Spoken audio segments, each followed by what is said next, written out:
loves a man, I love my baby. Well, I love my baby. I love my baby, and I don't care who knows.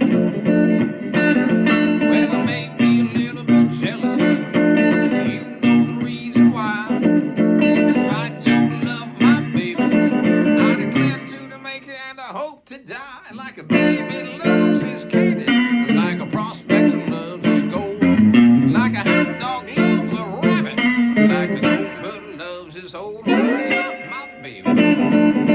I love my baby. Well, I love my baby, and I don't care who knows.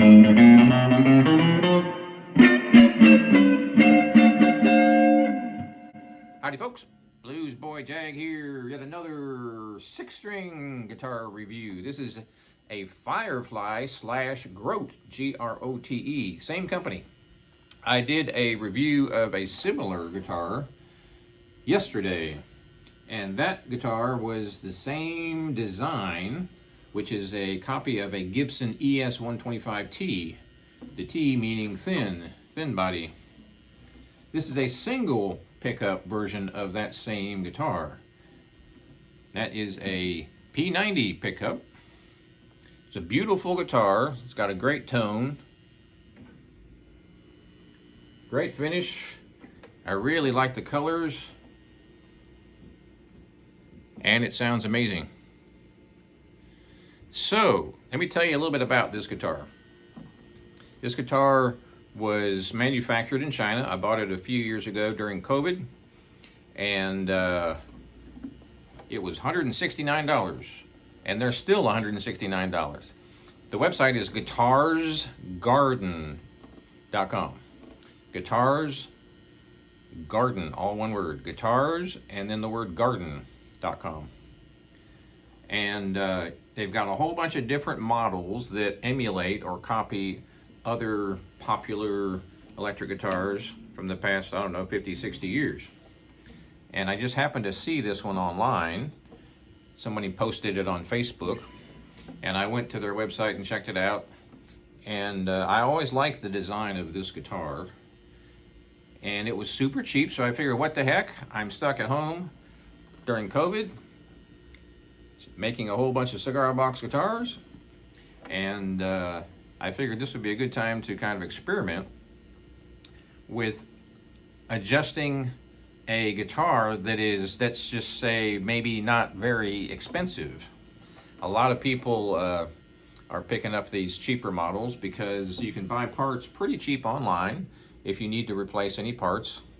And so I thought this would be a good way to kind of go back and relearn some of the old 6-string repair techniques, you know, figure out the differences between the pickups, because I never really got too deep into that back in the day. I've been playing since 1980, and I didn't really get heavy into, you know, changing parts and experimenting with different bridges and different pots, you know, and different pickups, and adjusting the nut, replacing the nut, adjusting the bridge, and all that stuff. So I figured this would be a good opportunity to do that. I knew that these guitars probably weren't going to be the greatest sounding guitars, and they're probably going to have some flaws for $169, right? So I figured that would be a good way to learn some of those tricks of the trade, as they say, because I hadn't really done a whole lot of that. So anyway, this guitar was shipped with the bridge pretty high. This is a wood bridge, metal on top.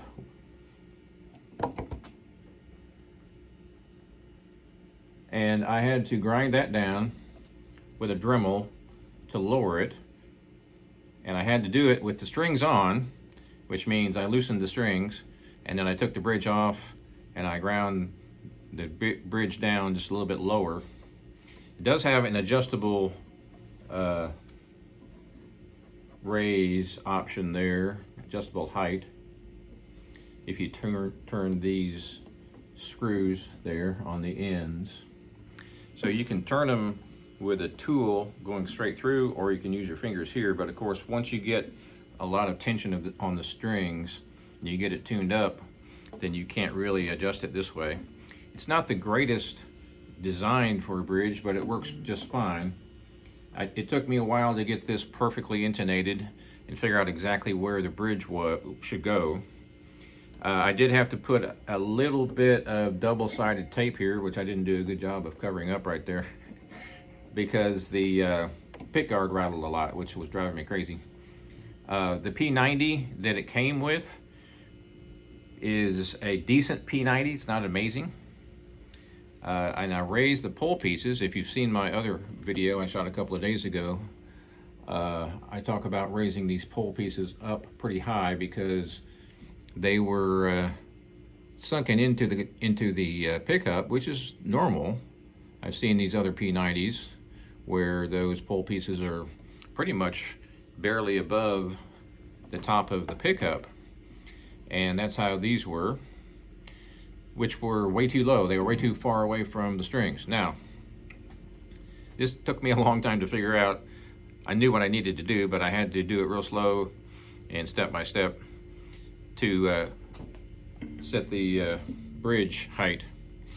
So what I did was I used a medium gauge string, and I put the 6 strings on, and I figured out where the bridge should be for perfect intonation, the distance between the nut and where the bridge is. And I determined that location, and like I said earlier, I modified the bridge, the wood underneath the metal bridge there.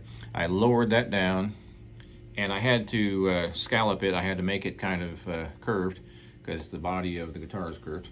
Once I determined all that, got all that done, then I could go over here and determine if I needed to raise the pole pieces. I don't know if you can see this, but the pole pieces are pretty high.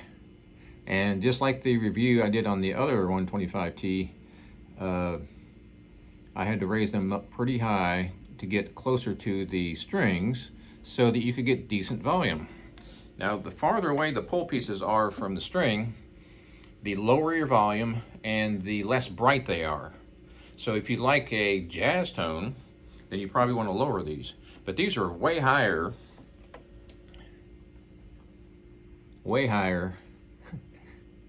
than a regular P90. When I say regular P90, a expensive P90. I had to raise them up much higher. But it works great, it sounds great, and I get a nice tone. It's a bright tone, but I also get a good bass tone. By the way, I'm using a Boss Cube 10GX amplifier, which is an amazing amplifier. I use it for all my assisted living gigs. I use it for some rock band gigs. It's a small amplifier, and it has a fantastic tone. So I'll put the details of that in the notes below. So, I've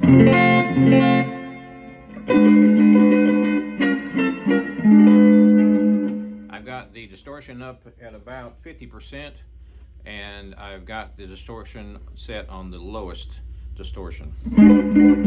So you've got low distortion, mid, and then you've got extra super crunchy distortion. So this is on the lowest distortion or overdrive setting.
So I didn't have a whole lot of distortion on that one, probably 50% distortion setting. So I'm going to crank up the distortion a little bit.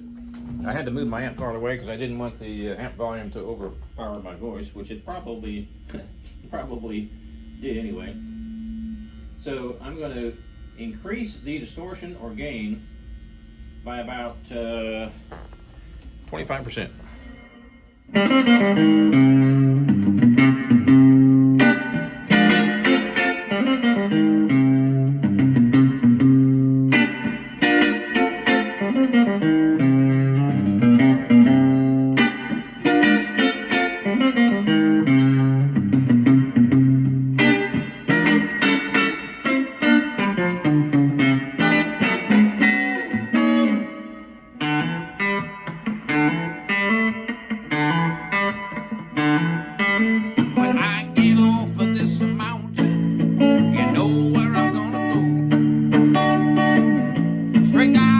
Mississippi River to the Gulf of Mexico, to Lake Charles, Louisiana, a little messy girl I once knew.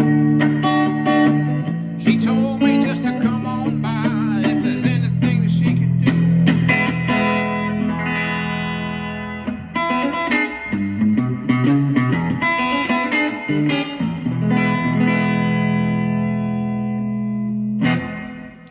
The tone is really amazing. It sounds like a classic 50s Fender amplifier. That has more to do with the amplifier that I'm using, probably. But the guitar has a good tone. It's a bright tone, but it's not too bright. And the reason is this pickup is further up towards the neck. So if you want this super bright, you're going to have to increase the bright on the treble on your amp and maybe bring down the mids just a bit on your amp, which is not that big of a deal. It actually is a lot more bright than I thought it would be. I never had a guitar like this with a pickup in the neck position and no pickup over here. I've always had either one pickup in the middle or 3 pickups or 2 pickups, so that I had one closer to the bridge there. This is the first one I've had that only has that one pickup, and it's brighter than I expected it to be.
The memories that time can't erase, and all of the smiles that you brought to my face. You're heaven to me. It makes me want more of you again and again. So you can tell you can play rock and roll songs with one setting. I did not change my amp settings when I played those 3 or 4 different types of songs. Blues, country, and rock. And they all had that same tone, which makes this a very versatile guitar. Of course, you do have to have a decent amp. So a lot of it has to do with your amp settings for sure. So this is a very versatile guitar. You can play rock and roll on it. You can play metal on it. Remember, you can't get up too high here because there's no cutaway. So that's one limitation. But it's great for rockabilly, it's great for country. I've noticed that with this one, if you play a solo gig, and I played a lot of solo gigs with this guitar, and I play country and rock and blues, so some of the songs are a little bit more crunchy than others, like I might do Chris Stapleton.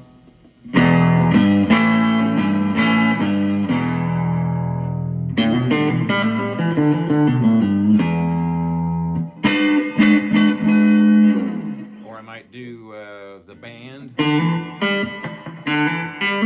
Or I might do Hideaway. And I can do all those without changing my amp settings and minimal changes of the settings of the guitar.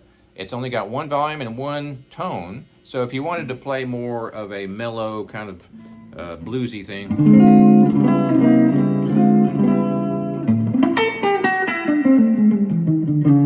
so I just bring down the treble about 25%.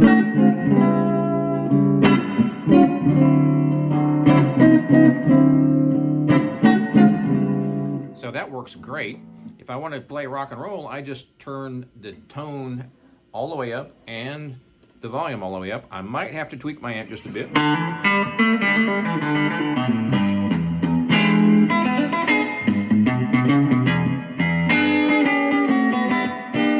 got everything I need, almost everything I need, almost, but I don't got you.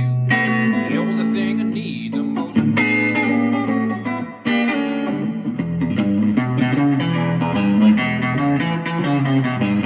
This is also an excellent guitar to play Chris Stapleton songs on. It's got that pretty much that same tone that he's got.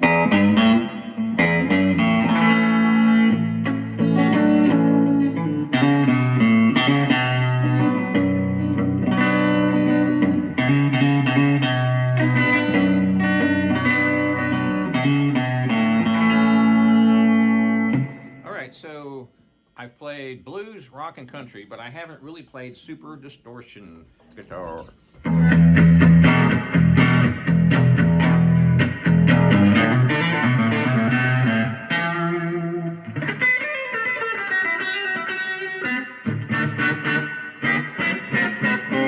So it's a little bit brittle to my ears, so I'm going to turn the tone down. One thing about the tone and volume that came with this guitar is the tone you have to turn way down before you see much tone change, which is pretty common with the, shall we say, more affordable pots. So this one I actually have to turn it down to about 3. So here's 10. I don't know if you can notice this on very well on the video, but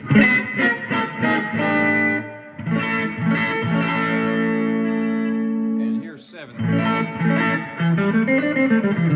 Not a whole lot of difference. And here's 5. We're getting there. I'm just trying to mellow out and take the brightness out of it. So I'm going to go down to 3.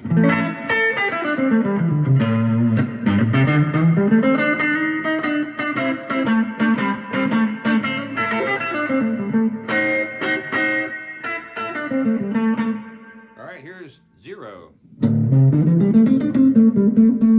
And here's 1.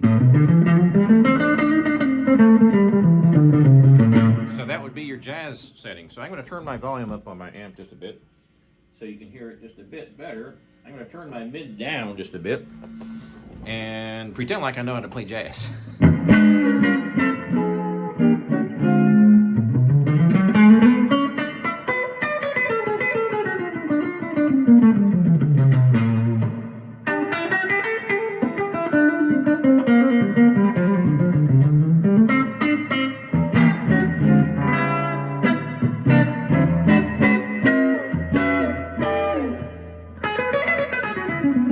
As you can tell, I know nothing about playing jazz.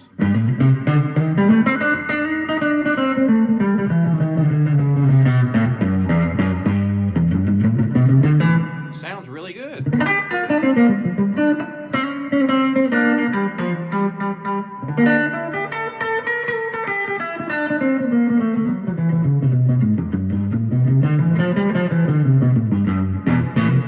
So if there's one drawback on this guitar, it's that when you turn that tone down, you have to turn it all the way down to get that bassy sound, or maybe even that mid-rangey sound, because there's only one pickup, and the pickup is closer to the neck than it is to the bridge, which means it's more bassy. The other thing is I had to raise those pull pieces up pretty high, so they're pretty close to the strings, which means that kind of makes it more difficult to have a decent jazzy tone and have some treble with it. You can't really add much treble to that. All you can do is take away treble to make it bassy, but you can't add any mid-range or anything like that. So it's a little bit more convoluted to get that kind of a tone. You can't just tweak real quick and play that, play your next song. You might have to tweak your amp, is what I'm saying. But overall,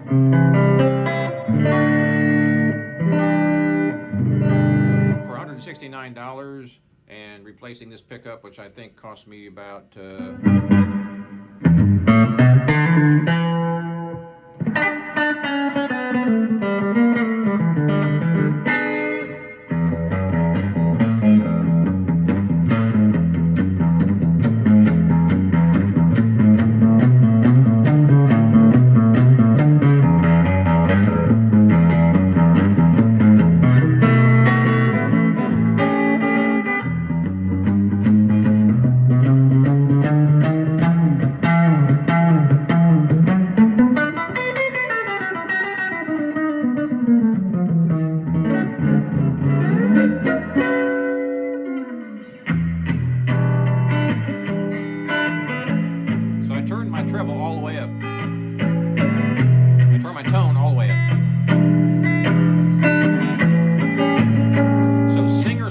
songs work great on this guitar. Neil Young. Be on my side, I'll be on your side. There is no reason for you to hide. It's so hard for me staying here all alone when you could be taking me for a ride.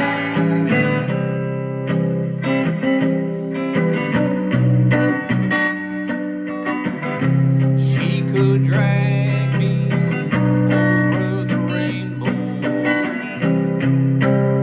and take me away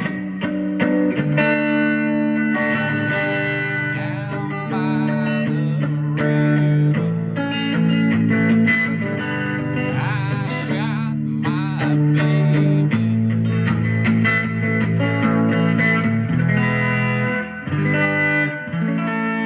So I do have distortion on that setting there. That's on the mid setting. So the one final thing here I need to do is turn it all the way up for that super heavy middle. And you can tell, getting too close to the amp's gonna make it feedback.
So yeah, you can definitely get a pretty good distorted metal tone out of this guitar. You just have to kind of be careful because you got those F-holes in there. But you know, hey, Ted Nugent did it. So overall, a very versatile guitar. I've used this at a lot of the blues jams. It's got a great tone, and I've used it for country, solo gigs, rock and roll solo gigs, all sorts of different styles of music. You just kind of have to get used to walking over to your amp and tweaking the tone that way, as opposed to tweaking the tone on your guitar. There's just not a whole lot that you can do. However, you can replace the pots, the volume pot and the tone pot, to get a few more options as far as the tone there. But I wanted to keep the original pots just to see if I could learn how to use them and manipulate my amp for different tones. So normally you would just stomp on a pedal, or you would change your settings on your guitar to go from, say, metal or hard rock to country if you're playing the gig. You don't necessarily have to walk over and change your settings on your amp. You can pretty much use your pedals and manipulate the volume and tone. But I wanted to do it the old-fashioned way and learn how to get those different tones. So if I played a gig and I wanted to play, say, mellow country with this guitar, and then I wanted to immediately after that go to some pretty scorching rock and roll, I wanted to learn how to do that, because I always just used pedals for many years to get that distorted sound. I never went straight through the amp and bypassed all those pedals, so I didn't really learn all that stuff. So that was another thing that really kind of helped me out when I bought this guitar. And raising the pickup and adjusting the bridge and all that stuff, I probably put a good, since I was still learning, you know, I had never done it before, I probably put a good, I don't know, 6 hours into it, maybe, something like that, experimenting, and I learned a lot. So this is definitely a decent guitar, and it's definitely at a good price point. If you want it to be, if you want to do some upgrades to it, you could upgrade the pickup. The pickup that I've got in here is decent. I wouldn't say it's amazing. So if you put a different, say, P90 in there, or if you put a humbucker in there, you'll get a whole lot more tonal options, because this is a, it's shall we say, more affordable P90. So that's a Grote ES125T, and the website is Guitars Garden, guitars plural garden.com. And they're going to come to you directly from China. Thanks for watching. Please subscribe. Check out my website, jagshouse.com. Cigar box guitars, not like this one. And we'll see you next time.